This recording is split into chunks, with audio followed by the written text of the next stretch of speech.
가장 우려했던 일이 벌어졌다. 거친 바람 때문에 갑자기 돛이 풀어져 버렸다. 뗏목 항해에서 무엇보다 중요한 것이 바로 돛. 돛이 찢어지거나 돛대가 부러지면 더 이상의 항해는 불가능해진다.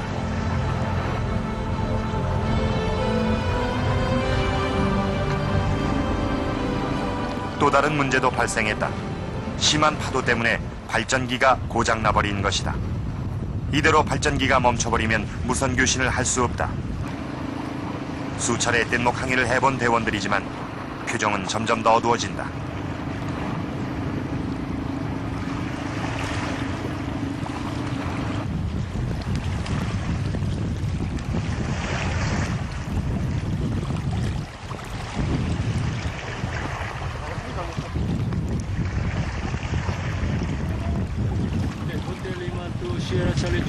이렇게 변덕스럽고 위험한 바다를 고대 사람들은 어떻게 건너 다녔던 것일까? 날씨가 상당히 안 좋아서 특별한 일은 할 수도 없고 뗏목 선실 내부에 있습니다. 오바. 그나마 발전기가 다시 작동해 교신이 가능해진 것이 한결 위안이다. 그 이후 날씨가 밤 11시까지. 날이 다시 어두워질 때쯤 바다가 비로소 잔잔해지기 시작했다.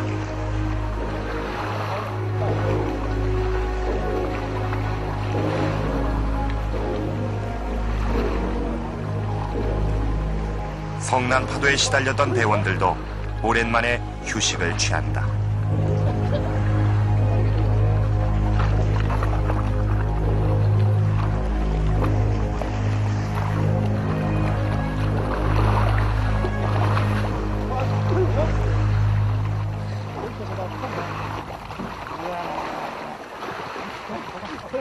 지난 이틀 바다와 악전고투 속에서도 뗏목은 부지런히 황해바다를 헤쳐왔다.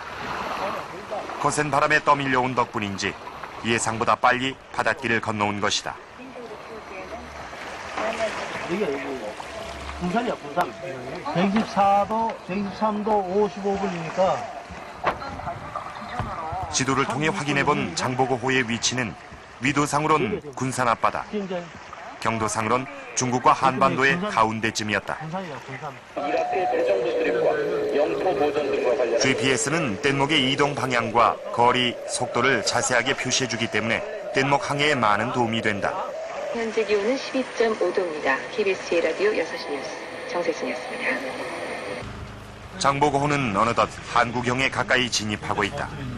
하지만 애초 목표 지점인 인천보다는 훨씬 남쪽으로 내려와 있는 상태. 앞으로의 진로를 놓고 회의가 이어진다.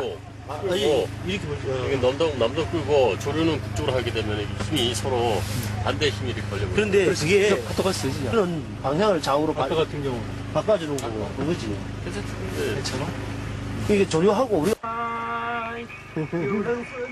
밤이 깊어가는 시간, 오랜바 오대원의 노랫가락이 시작됐다. 오대원은 이번 뗏목 탐험에 참여한 유일한 중국 측 대원. 오랜 기간 중국 해군에서 근무한 그의 경험은 여러 가지로 항해에 도움이 된다.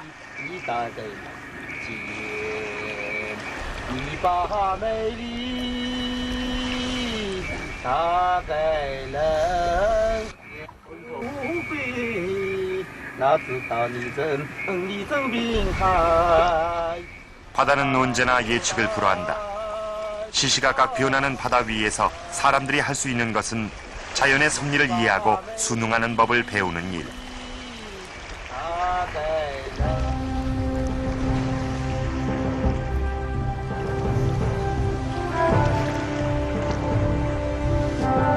고대의 바다는 그렇게 자연의 힘과 법칙을 배운 사람들에게만 순순히 뱃길을 내주었다.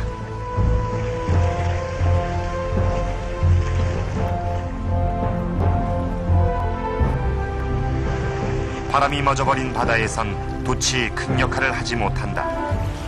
뗏목이 계속 제자리 걸음을 하자 대원들은 돛에 의존하는 대신 노를 저어가기로 했다.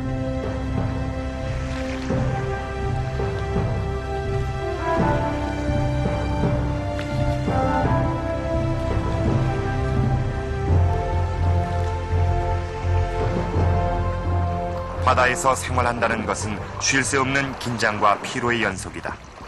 꼬박꼬박 챙겨 먹지 않으면 도저히 버텨낼 수 없는 게 바다 생활이다. 하지만 제대로 밥을 해 먹을 수 있는 것도 이렇게 바다가 잔잔할 때만 가능하다.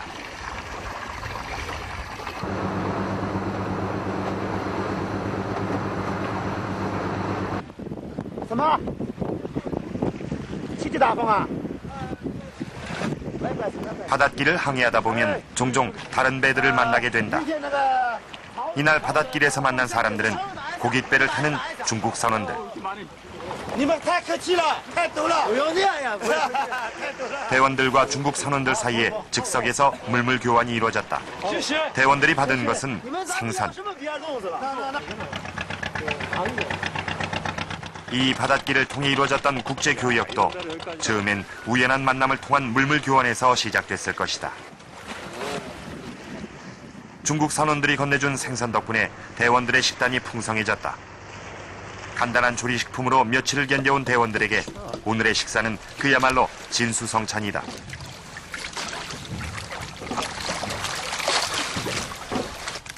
대원들은 오랜만에 느긋한 식사를 즐긴다.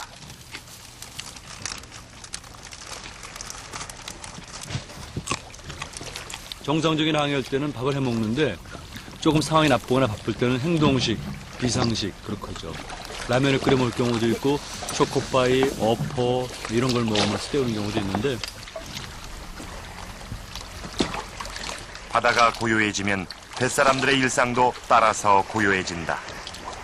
말 그대로 망망대해. 茫茫大海，漠漠大沙，天长地久。 처음도 끝도 없어 보이는 거대한 바다. 그러나 이 서해바다 속에 동아시아를 연결해주는 황금의 뱃길이 숨어 있다.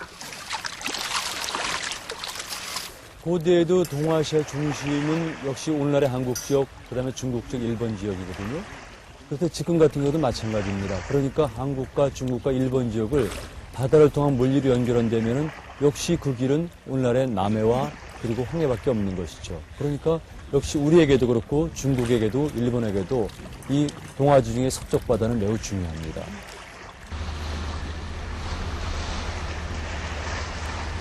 동아시아를 연결하는 유일한 바닷길 황해바다.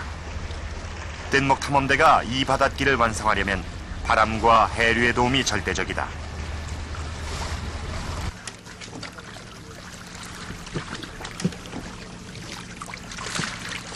그러나 오늘 바다는 답답할 만큼 고요하다.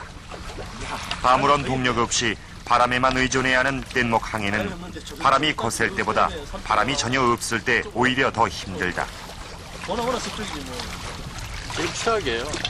우선 우리가 주로 바람을 이용해야 되는데 바람도 없고 그리고 해류가 우리가 원하는 방향으로 흐르지 않으니까 아주 상황이 안 좋죠.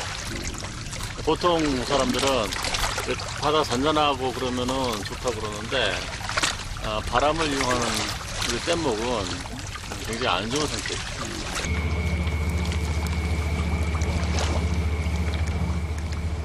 뗏목 항해에서 노는 보조수단에 불과하다.